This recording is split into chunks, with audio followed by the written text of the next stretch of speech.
Okay. Hey everybody, so this is my second video regarding my weight loss surgery. It is October 30th, 2018, and I am honestly doing these videos for me. I want to be able to look back in a year, 2 years, and see how far I've come. So lots happened since October 10th. Since I did my last video, I have had this test done. It's called a Sika test, and it's like a scale that you stand on. Looks just like a scale. You hold on to it, and it measures all kinds of crazy scientific stuff, half of which I don't understand. But so it was determined, which we already knew this, that my BMI is 72, or it was at that time. And my weight at that time was 393.75, 0.75. My fat mass, basically they determine how much of your body is fat. So out of those 393.75 pounds, 241.43 of that is fat. So obviously that puts me at a very high range, you think? Yeah. Then the fat-free mass. This is like your target weight. This is like if all the clouds opened up in the sky and everything was aligning correctly and the Lord just reached down and touched you and said, you will have no body fat whatsoever in your body. At 5'2", to be the healthiest weight that I could be, would be 152.31. I don't want to say that's never going to happen, but really, come on. I live in a logical world, and I am thinking logically and realistically. So, that was that. And then another thing that they measured, which I thought was really interesting because of my lipedema and my lymphedema, is they measure your extracellular water. So the other levels of water that they have in here were on the low part of the normal range. But for the extracellular water, I am in the high range, and that's because of the lymphedema and the lipedema. So I thought that was interesting. So that was that, and then I had my appointment with my dietitian. The first thing I said to her when we sat down is, please don't give me a low-fat diet. They don't work on me. They just don't work. I'm not sure if they work for anybody, and they just make people miserable, me included. I told her how much I love keto. She met me in the middle. She said, I don't mind you doing keto per se, but I really need you to lay off the animal fats. And me being a carnivore kind of hurt a little bit, because I like my bacon. I like my fatty cuts of meat. So she gave me some food, meal suggestions, encouraged me to eat things like, high fiber crackers, beans, healthy grains. And I'm trying to dip my feet into that as much as possible. But again, I'm coming out of such an ingrained keto thinking. And, some people are going to be looking at this going, well, if it really worked that well for you, then what are you doing in the surgery? So there's that. Okay, you got me. So what we're focusing on for my weight loss between now and next fall, when I can hopefully get this surgery done, is a calorie-controlled diet, keeping it under 2,000, keeping my carbs under 40 or 50 per day, and high amounts of protein. Okay, so that's kind of where we're going with that. So I had a sweet girlfriend of mine get me this journal to start documenting my food intake every day and exactly what I'm eating, so that I can really see what's, what's going in my mouth and how many calories is it, and am I making good choices, am I not making good choices. And at first I was like, I'm just kind of the person that likes to do everything on the computer. I like to have files on my computer and keep track. But, she said, you really need something that you can touch, that's tangible, that you can be able to look back on and have with you. And I love this message because I think it's kind of fitting for my health mega journey that I'm on. And it is Jeremiah 29:11. For I know the plans I have for you, declares the Lord, plans to prosper you and not to harm you, plans to give you hope and a future. So I love this. Thank you, Dawn, very much. So let me show you guys what I've been doing. I have been keeping track. I write everything down, and I also put down the calories, the carbs, and the protein. Then at the end of the day, I go down and I do my grand total down here. And what I'm finding, because she said that she wanted me at 2,000 calories, but what I'm finding is on the days when I eat closer to 800 calories, I'm not losing. I'm just I'm maintaining. I'm not gaining, but I'm not losing. And the days when I stick to 1,500 to 1,600, that's when I have my losses. So I think 1,500 to 1,600 is a good spot for me right now, because I will tell you that since I started tracking this on, I started my diet October 10th. Started tracking it October 12th. I have lost a total of 16.4 pounds. So that's really cool and that's encouraging. My goal is to get down to 345. That's my first goal. That would be a 50-pound goal. But my real goal in all of this is to hit a 70-pound loss by next fall. I don't know if I can do it or not. I'm going to try. And the reason for that is I did get confirmation from the surgeon that in order to do the sleeve gastrectomy, I don't have to lose any weight prior to surgery. Although the more weight you lose beforehand, the further that little tool, the sleeve gastrectomy, will take you. So there's that. But I've kind of been leaning towards the RNY, the gastric bypass. And I got confirmation from him that I would be required to lose 70 pounds. And the reason for that is I have got to be under a 60 BMI. Excuse me just a minute. Let me get me a drink. So that's a pretty lofty goal. I honestly don't know if I can do that or not, but I'm going to try. Like I said, I'm 16.5 pounds down now, and I think that's pretty good. It's October 30th, and I started this, so basically in 20 days, I've dropped 16.5 pounds, so that's not bad. But we all know that's how it goes. When you first start any kind of diet, you're going to lose weight a lot quicker. Then it's going to slow down, and then it's going to be really irritating. So that's kind of what I've been doing with that. Since my last video, I also had an appointment with the fitness therapist, and I was really nervous about that. I didn't know what she was going to have me do. I had heard from another friend who is going through the process with a different medical practice that her fitness therapist made her cry. So I was a little nervous.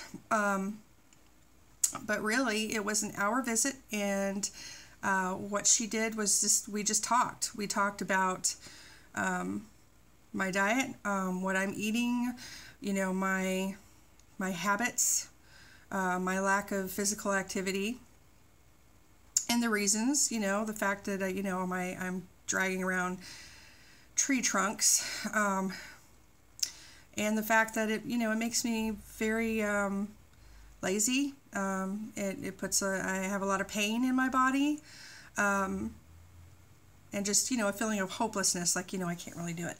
So she showed me some exercises that I can do to help with my weight loss, you know, in these many months prior to the insurance signing off.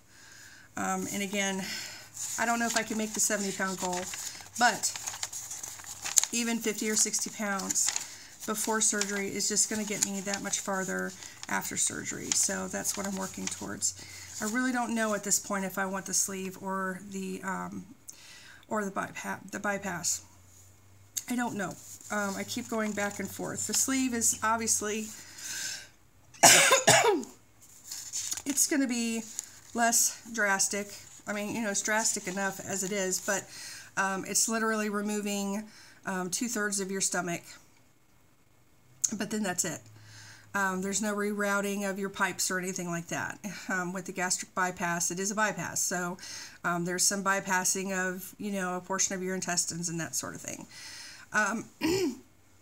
It's kind of a less extreme version of the duodenal switch, which is what I really had my heart set on, and I will not be getting at this time. But I just want to be able to have options. I don't like being told no. And I just would like to have a couple different options so that I can think about it, you know, and God knows I've got plenty of time to think about this because I'm only on month 2, getting ready to go in month 3 of my 12-month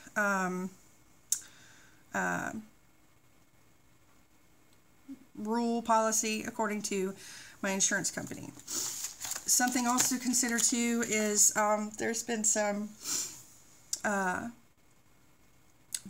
some staffing changes at my husband's employer, and so we don't know what the future holds for him there. Everything seems fine for now, but our first priority obviously is the livelihood of our family. And so we're just going to trust God that He knows what's best, and I'm just going to keep working towards the surgery as if everything is going fine. And if something happens and, you know, he has to get another position at another company, it's highly unlikely there'll be a weight loss surgery benefit. And if there's not, there's not. You know, it just kind of is what it is. But I can't live in a world of what ifs, and so I could just drive you crazy, you know, so I'm just going to keep doing what I'm doing. And with my food, I like the fact, and it took me a couple times of eating carby things, not to feel like I was like, you know, committing like the ultimate sin, but I like that I can have refried beans on occasion with some shredded cheese. A little dollop of sour cream, I like that. I do find the more chicken that I eat as opposed to red meat, I tend to lose better. So we're eating a lot of chicken. My husband's starting to get a little tired of chicken. And then, you know, I've made a few mistakes. Sunday was just a bad day. It was a snafu after church, and we just, it just couldn't get it together. So then by the time we were in a position where we could choose our food, I chose poorly, and there you go. But I still logged it. Oh yes, I did. I still logged it. And I also wrote down kind of briefly what happened and why I made those poor choices, just because I want to go back and look at this. You know, my job right now, prior to surgery, is to train my brain and to train my stomach to make smarter decisions, healthier choices, and smaller portions, to just get my body and my mind ready for what's coming. Weight loss surgery is definitely not an easy way out. It is a lot of planning already. It's a lot of doctor's appointments. And they're all specialist copays at $50 a hit, so I'm not crazy about that. Oh! And then I just got a phone call today from the hospital about my endoscopy that I am having on November 7th. that'll be $2,000 out of pocket, so yay.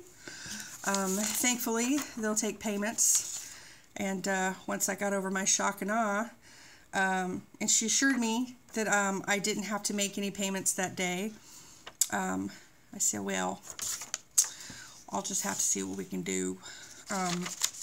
But, you know, I have a $2,000 deductible, and the surgery is $2,019. So, my insurance is going to pay that $19, okay? So, that's cool. So, that'll be out of the way.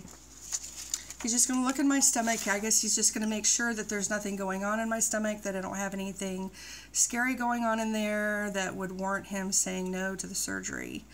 I'll be glad to get it over with. I don't like the idea of having a pipe put down my throat. I especially don't like the idea of being awake, being intubated, being awake and having that down my throat. That is putting kind of a feeling of panic in my heart. So I will definitely have to pray and breathe through that. But I'm determined. I'm determined to do this. And like I said, I don't know the future. Nobody does. You know, I could drop dead tomorrow.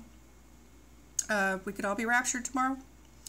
All hell could break loose tomorrow. Who knows? But I can't live with what ifs. I have to keep pushing forward, and just know that if I get to the fall next year, or I get halfway through this, and something happens with Josh's job, and he has to find another position somewhere else, then that's just supposed to be the way it's supposed to be, and I'll live with it, and I'll survive. Okay, but status quo for now. We're going to keep moving forward. It's going great. I'm feeling good. They did give me a printout of a bunch of meal plans that I could use. You know, I'm looking at it a little bit. There's a lot of foods on there I just don't like eating. You know, I'm not a big cooked vegetable fan. I'm just not. I never have been. I was kind of forced to eat them when I was a kid. Had a grumpy ex-stepfather made me eat them, and it was disgusting, and I just grew up not liking them at all, which is why when I was raising her, I never ever forced her, and now she eats tons of foods that I won't even go near, now that she's grown and on her own. So I do like raw vegetables, so I'm trying to incorporate more of that. I like green beans. I can eat those just fine. I love salads. Not day after day. I love, raw spinach, not day after day. I'm taking apple cider vinegar capsules that are supposedly helping me burn fat, and I'm taking a natural appetite suppressant that I'm getting from a girlfriend of mine, and it's helping me, kind of gives me energy. There's a little bit of jitteriness with it, but I don't mind. I kind of like it. It's that caffeine in it. So I'm feeling really good, trying to keep my calendar together and remember all my appointments. It's a lot to remember. There's a lot involved. So anybody that's thinking about doing this, I don't care if your insurance requires you to do 6 months or a year, you are in for a battery of doctor's appointments, specialist appointments, psych evaluations, all of that. It's just got to happen, and it's what the insurance requires. So I guess that's kind of it for now. I'm just feeling, pretty good. I'm not seeing really, keto was always good for me because of the anti-inflammatory reasons, and then because I have a lot of pain throughout my body, especially my legs. I am feeling better, So far, I'm not seeing a big difference in the pain relief between keto and the pain relief I'm feeling now, and I don't know what the reasoning is for that, but I'll take it. I always appreciate that. So anyway, like I said, if you're still watching, thanks. That's awesome. I'm really doing this for me and my family and friends that are following my journey, and when I have more to update, I will update you. But again, this point, I don't know if it's going to be sleeve or if it's going to be gastric bypass. I don't like being told that I don't have any other options. And I'm not saying that the sleeve is not a great tool for me to use to get where I want to be. I'm just kind of thinking the gastric bypass might be better for me. There's a sugar factor involved where apparently people that have gastric bypass can no longer tolerate sugar, and there's something called a dumping that can happen where your system just will basically make you feel like you're going to die when you make poor choices, and maybe I need that. Maybe I need that. So a lot of people that do decide to do gastric bypass instead of the sleeve are very honest and open in admitting that they feel like they need that more stricter of structure in their body to, you know, just basically tell them, nah, you're not going to like what I am going to do to you if you have that piece of cake or those M&Ms. So, it's up in the air. I'm probably going to change my mind a million times between now and then, but it's good to have choices. So I'm working towards that 70 pounds. For now, I'm focusing on that 50. I figure if I can get to that 50, I could sure as heck get to that 70. So I'm just being positive about it, and I want to see how far I can go. And when I know more in this little journey, I will let you know. Appreciate the support. Thanks a bunch. Bye.